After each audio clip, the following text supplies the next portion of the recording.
It's been a while, but has anybody in here watched the old Starcraft 2 battle reports that we used to do back in the day? Anybody? All right. We've got up here David Kim, fan of those, big winner of many of those battle reports, and the mighty champion Matt Cooper, who bravely fought it out many times to show off what our game could do. And this is your StarCraft 2 balance team right here. There's a lot of guys around the studio that help us as well and give us a lot of great feedback. But these are the guys that are really at the top of the game in the studio. We just recently had a tournament inside the studio. Like 120 guys participated, and it was these two guys in the finals. I'm not going to give up who actually won, but it was best of 5, and they were amazing matches. And we'll try to get those matches out to you guys soon. These guys are just absolutely doing great. I think David may be the top random player in the world at this point. So we've got some real experts up here to try to give you guys a chance to really understand at least what we think are things that a lot of newer players can do to really improve your game. So I want to talk a little bit first about pros and how pros train. There's a lot of pros here at the Blizzcon here today, at Blizzcon 2010. And we've seen these guys be playing in tournament matchups all over the place. We've got a great game tonight between Boxer and Fruit Dealer. You guys should definitely check out. But I want to talk about what these guys actually do to get as good as they get. Now, these guys play on ladder like the rest of us, but they also play in custom games quite a bit. And they have sort of a special secret.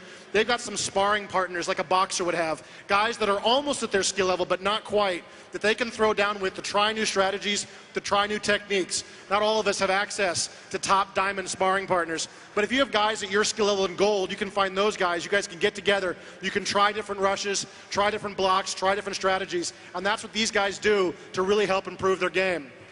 These guys also work really hard. They play 12+ hours a day to improve their game. I think there's a myth that StarCraft 2 pro players are born. They're not born, they're made. These guys forge themselves with hard work. And the reason I say this, and this is important, is if you suck at StarCraft 2, you can play and get better. That's all these guys did. They practiced. Now, I'm sure there's probably at some point some basic genetics.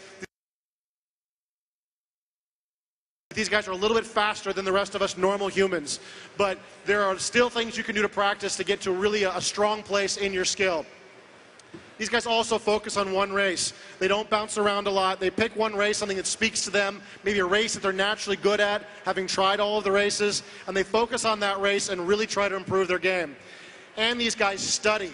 When they're not playing, they're studying. They're studying their own replays. They're studying the replays of their opponents, and this is something you can do as well. If it's midnight and you know you're going to lose 3 more games if you play till 1 in the morning, which I do frequently, I would definitely suggest maybe you take a break and watch some of your replays and use that as an opportunity to really study and see what you can do better as a player. So you guys, we contacted a bunch of pros. David sent a bunch of emails, and we got some really great tips for you guys from some of the pros, many of whom are here at BlizzCon today. So Select says, don't stress over losses. Use them to learn your faults, and you got to practice. No pain, no gain. This is great advice. As Greg was saying earlier, the matchmaker is designed to make you go 50-50 with most of your opponents. You are going to lose. Nothing can protect you from this. Get used to it. It's okay. But you've got to keep practicing. You got to keep focused, and don't worry about losing. And a lot of this stuff is psychological advice these guys are giving, but psychology is a huge part of StarCraft. Cooper and I talk frequently about how we go on tilt, how we'll lose a couple of really close games, and then it's a 10-game losing streak to the end of the night. David Kim has better psychological control than either one of us. He's like a machine. That doesn't happen to him. You could be that machine. Try to focus on the psychological aspects. That can be a very effective way to improve your game, and that's what Select is saying. Huck, a great player, says, be a fan of the game and enjoy it. You're here to have fun. Make sure you're 100% committed, and he says watch Day 9.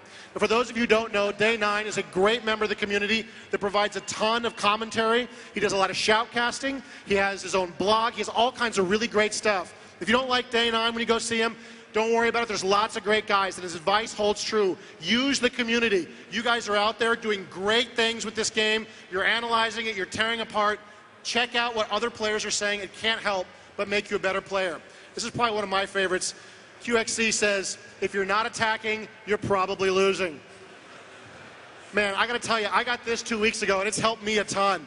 Now, this is something a lot of new players do. They say, well, I'm a really good turtle player. I like bunkers and siege tanks. you're not going to win playing that way. The bunker is never going to walk across the battlefield and beat up that enemy command center, right? So he's saying, and the other thing he's saying too, which I think is so important, is you really want to force your opponent to be reacting to your moves instead of you reacting to his. And of course, David's pointed out to me many times he's won a bunch of games by being defensive. So don't get too excited. It's not always about the attack. But it is a game of aggression, and it's a game you want to be in control of, not your opponent. Now, D-Muslim says, practice a lot. Watch replays. These are things we've heard before. This is good advice. And copy strategies if you can, also good advice. And he also says, keep watching and focus on your mistakes. One of the hardest things to do in StarCraft, I think, is to lose a very close game and then go watch the replay. That takes a real man, right? The rest of us would rather just go get a soda, maybe go have a quick raid in WoW or anything else, but look at that game again. But if you can stop and watch that game you just lost, you're going to learn a ton. All right, so now you're ready, right? You're ready to go pro? You got some tips and tricks? This could be you, the ghost of the StarCraft universe. But in reality, you're probably more like this guy.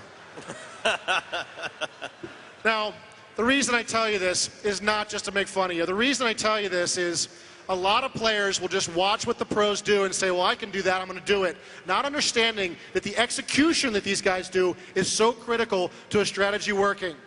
You can't copy the pros all the time, every time. You should focus on what works for you. And there's lots of people out there who will tell you, well, this unit never works. This strategy can't work. It's easy to block.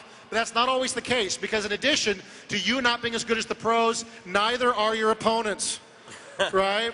These guys, they can't block all the things that the pros can do, so you don't have to do actually everything that the pros do. So be creative. Learn what works at your skill level. Learn what works against your opponents and use those things. Look to the pros for inspiration. These guys are incredible players and they're incredibly valuable, but don't get stuck on the fact if you can't execute a Hellion drop, don't worry about it, right? Try something else or try something that you think you can do to run over your opponents, especially that guy that just wants to work a rush. I think you could take him. Okay, so now let's take a look at all the specifics. What can you do specifically in your games to improve your game? First thing is workers. Always build your workers, and I can't stress this enough. A lot of people ask me how to improve their game by saying, how do I beat this strategy, or how do I counter this unit, such as the Banshee? But when I watch their replays, they always stop building workers around maybe 14 workers to 30 workers. However, if they didn't stop building workers, and if they had 80 workers, they would have a 3 times bigger army, meaning counters don't even matter at that point. You can beat Banshees with even Marines if you have 3 times the army that he has. Second point is poverty. So unlike in real life, it's actually not good to save money in the bank. The reason is because after every game, all that you have saved up is gone. You have to start over in the next game. So rather than saving your money, try to spend it on your military so that you have a bigger army to fight and win more battles in every one of your games. The third point is scaling it up. I don't really see a problem, people having problem with this when they only have one base. For example, if we take Protoss for example, all Protoss players know how to run 4 or 5 gateways off of one base. However, I don't see a lot of players going double the number of production buildings when they get an expansion. So as a general rule, if you have 2 expansions, go 10 gateways. And if you have 3 expansions, go 15. And it's always good to have more production buildings than needed than less, because if you have less and have a 2,000 float, that's 20 less zealots in the battlefield, whereas if you have 2 more gateways on accident, that's only 3 less zealots. This is all really great advice too, because a lot of players, they'll see what happens up here on stage today, they'll see what somebody like Boxer is capable of, and they'll say, wow, it's all about micro, I want to be able to do that as well. You've really got to hit these basics that David's talking about, or you've really got no hope. Give up on the micro for a while if you have to. Let it go. Let your units be retarded on the battlefield, but focus on what really matters at the basic level of skill. Get your economy booming and make sure you've got the troops necessary so that at the point when you're ready to practice your micro, you've actually got some forces to work with. So let's take a look at some advanced econ. Gas is the first thing. There's 2 simple ways to build your refineries. One is to incorporate them to your build order. And the second is to just know what strategy you're going to use. A lot of the times, I mean, you should have a strategy prepared before going into a game or even shortly after. And just think, is this strategy that I'm using, does it require a lot of gas or very low gas? If it requires low gas, go for 1 refinery early, versus if it requires high gas, just go for 2 refineries at the start of the game. When to expand matters as well. As with gas, you can also incorporate this to your build order. For example, a lot of Zerg players just take the expansion right at the start of the game, even before making a spawning pool. That's one way to do it, and then another way to do it is just look at how much army the opponent has and build the base defenses needed to block that attack if you were to rush right now, and just throw up the expansion in order to gain an econ advantage. Where to expand is the third point. There's a very simple rule to this. If you have a mobile and fast army, have your expansion spread out throughout the different places of the map so that you can actually use that mobility to your advantage. Whereas if you have a slow army, try to have all your bases as close to each other as possible. And one tip I'd like to give to this is, if you're not playing at the pro level, if you're not a diamond player, maybe you can just sneak an expansion in the middle of nowhere where your enemy probably won't scout that location. And you can actually get away in a lot of the games by doing this with an expansion. So maps also play a great part in terms of strategy. It's important to know not only the different strategies that you can execute per map, but also what your opponents can do as well. So the first map we're going to look at is Steppes of War. This map is an example of a map with a very close rush distance. So rush strategies such as the 4-gate, 4-warp gate, all-in push, or even a bailing bust are very popular. So even if you're not a rush type of player, at least take note that your opponents could use these sort of rush strategies against you. So the second map I want to talk about is Scrapyard. So unlike the first map we looked at, this map actually has a long ground-to-ground rush distance. However, it's got a close air-to-air distance, meaning drop-based strategies or air attack unit-based strategies are really strong on this map.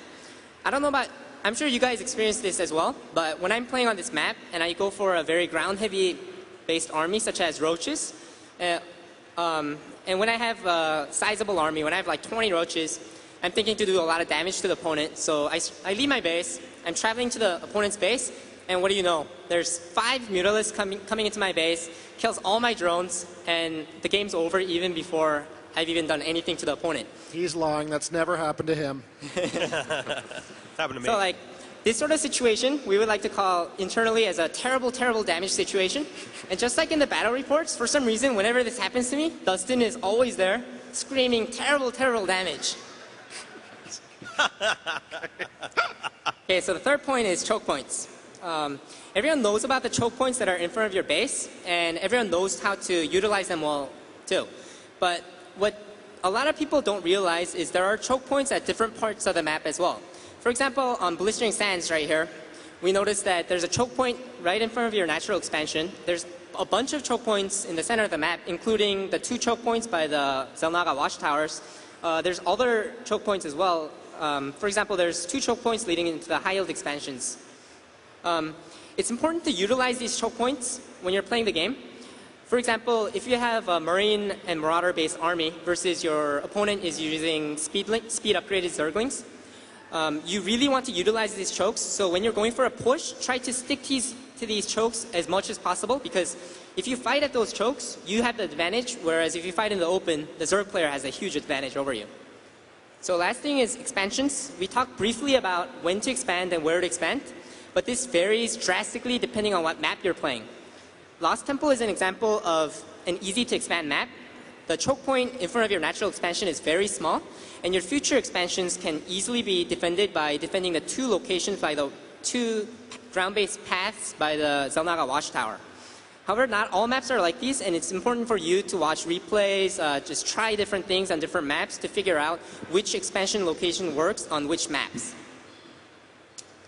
So I'm going to talk to you guys today about combat, and combat in Starcraft 2 is awesome. It's probably my favorite thing about Starcraft 2. And there's lots of little things you can do to improve your combat, and if your opponent is not doing these things, but you are, you can probably gain an edge over your opponent and win a lot of games. So the first thing I'm going to talk to you about is terrain. Now there's a couple key elements about terrain. There's choke points, there's high ground, and there's walls. Now the great thing is a lot of these elements can be found in and around your main start location. So you can use